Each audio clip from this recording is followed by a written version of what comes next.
आपण सध्या छत्रपती शिवाजी महाराजांच्या रायगडावरती आहोत। तर ज्या ठिकाणाहून त्यांनी संपूर्ण कारभार आपला हाकला होता त्याच रायगडावरती आपण आहोत। आपण जर माझ्या मागे बघितलं छत्रपती शिवाजी महाराजांचा या ठिकाणी पुतळा आहे आणि हा पूर्ण होळीमाळ परिसर आहे आणि हा संपूर्ण होळीमाळ परिसर अंधारामध्ये आहे। आणि या संपूर्ण परिसराची जी पाहणी आहे ती आमदार गोपीचंद पडळकर यांनी केलेली आहे। एकंदरीत आपण जर बघितलं तर संपूर्ण रायगडावरती या परिसरामध्ये एकंदरीत अंधाराचं सावट आहे।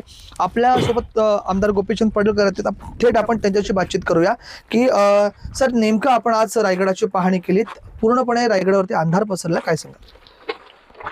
खरं तर ही अत्यंत बाब दुर्दैवी आहे। आता 8 वाजून 7 मिनिटं झालेत, मी रायगडावरती आहे। जगदीश्वराच्या मंदिरामध्ये नतमस्तक होऊन महाराजांच्या समाधीस्थळाचं दर्शन घेऊन आलो, तिथंही अंधार आहे। आता होळीच्या माळावरती छत्रपती शिवाजी महाराजांचं जे स्मारक आहे ते काळ्या कुट्ट अंधारामध्ये आहे। हे कशासाठी आहे मला माहीत नाही, परंतु हे वेदनादायक आहे। महाराजांचा रायगड अंधारात असणं हे आपल्यासाठी अजिबात शोभिवंत नाही आहे आणि म्हणून तात्काळ रायगडावरती छत्रपती शिवाजी महाराजांच्या या पवित्र भूमीवरती हिंदुस्थानाची ऊर्जा असणार हे ठिकाण आहे, हे अंधारात असणं अजिबात योग्य नाही। जी कोणी जबाबदार अथॉरिटी असेल त्यांनी तात्काळ रायगडावरती लाईटची व्यवस्था केली पाहिजे, नाहीतर नुसत्या कार्यक्रमाच्या दिवशी झगमट आणि परत 364 दिवस परत रायगड अंधारात, हे आपल्यासाठी चांगलं नाही आहे। आता तिथं पोलीस बांधव होते, ते पण अंधारात राहत आहेत, त्यांना तिथं ड्युटी आहे 24 तासाची। तिथली परिस्थिती बघितली नंतर येताना सगळा जो मार्ग आहे, बाजारपेठेचा मार्ग आहे, इकडं आता आपण पुढं मुख्य ठिकाणी छत्रपती शिवाजी महाराजांची जी पुण्यभूमी आहे तिकडे निघालोय, सगळीकडे अंधार आहे। तर ह्याची जबाबदारी घेऊन जे कोणी इथं जबाबदार मंडळी असतील त्यांनी तात्काळ लाईटची व्यवस्था रायगडावरती करण्याची आवश्यकता आहे आणि याचं अजिबात कोणी राजकारण करण्याची गरज नाही। जे मी बघितलं आज त्या माध्यमातून मी भूमिका मांडतोय। एकंदरीत सर आपण आज बघितलं तर आज महाशिवरात्र आहे।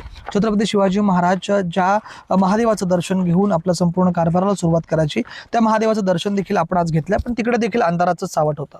तिथं पण अंधार आहे, मंदिरामध्ये, मंदिराच्या बाहेर पण अंधार आहे।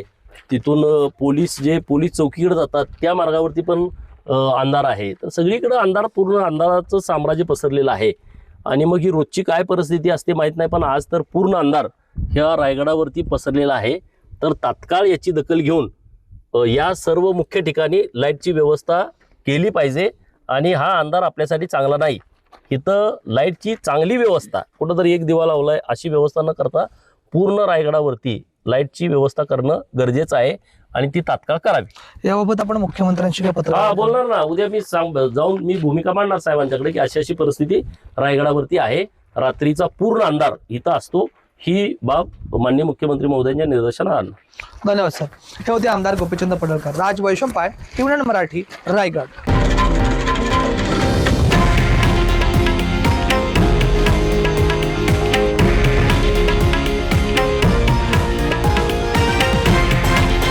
हे आहे देशातील नंबर 1 न्यूज नेटवर्क आणि आपण पाहत आहात TV9 मराठी, एकमेव।